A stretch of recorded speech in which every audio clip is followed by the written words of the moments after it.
RPSC का paper pattern जो अभी बदलाव आया है, इसको आप कैसे देखते हो और इसको स्टूडेंट कैसे सॉल्व करे ताकि उसको क्वालिफाई भी कर सके और अच्छे से ये है मतलब पिछले एक साल से ये देखा गया कि बच्चे मीम भी बना रहे हैं इंस्टाग्राम पे हर जगह के। आरपीएससी बहुत टफ है। इसके 2-3 कारण जहाँ तक मैं समझ पा रहा हूँ, हो सकता है डिसएग्री हो सकते हैं लोग। पहला कारण मैं समझ पा रहा हूँ कि जब से कोचिंग कल्चर आया है तब से क्या कर रहे हैं, ऑनलाइन आके कोई भी व्यक्ति पढ़ा रहा है, छोटे मोटे नोट्स दे करके उनको लग रहा है कि भाई इससे हो जाएगा। तो आरपीएससी इस चीज़ पे काफ़ी गुस्सा है। तो एक तो वो उन लोगों को टारगेट करने के लिए पेपर टफ बनाते हैं और इसका नुकसान बच्चों को होता है।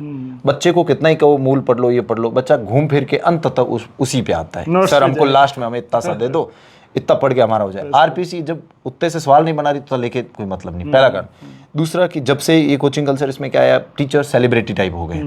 तो जो एकेडमिक आदमी होता है, जो पेपर बनाने वाले वो एकेडमिक लोग होते हैं, थोड़े पढ़े लिखे इंटेलेक्चुअल लोग होते हैं, उनकी आज इज्जत कम हो गई। मतलब अगर हम इन जनरल देखते हैं तो उनको ज़्यादा कोई इतना इंपॉर्टेंस नहीं मिल रहा है। तो वो देखता है कि भाई हम लोग इतना पीएचडी क्या सब कुछ करके आए, इतने सालों से रिसर्च करके आए और हमको कोई जानता ही नहीं, और जिसने कुछ नहीं किया वो सब कुछ जान रहे हैं। तो वो उसकी खुन्नस पेपर में थोड़ी सी निकालने की कोशिश करता है।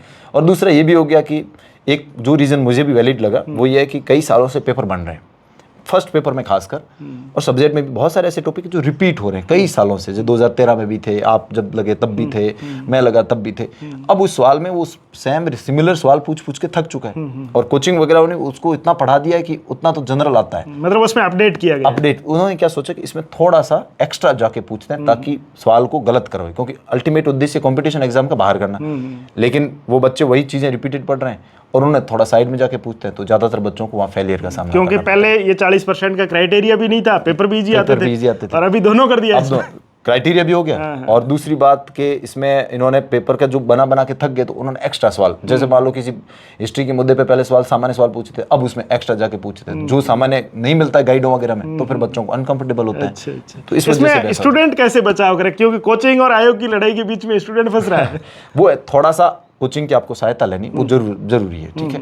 आप थोड़ा सा एक्स्ट्रा भी पढ़ें, जो कोचिंग में पढ़ाया गया उससे एक्स्ट्रा, चाहे कोई मूल किताब हो गई या कहीं और से साइट वगैरह से जा करके। और एक सबसे बेस्ट जो तरीका होता है इसके लिए प्रीवियस ईयर पेपर होता है। आप पेपर देख लो, पिछला पेपर देख लो, आपकी जो भी भर्ती आपकी पिछला पेपर देखो कितने गहराई तक जा रहा है, उतना गहराई तक आप करके फिर एक्स्ट्रा थोड़ा पढ़ोगे तो बाकी लोगों से आप आगे चले जाओ। और गेम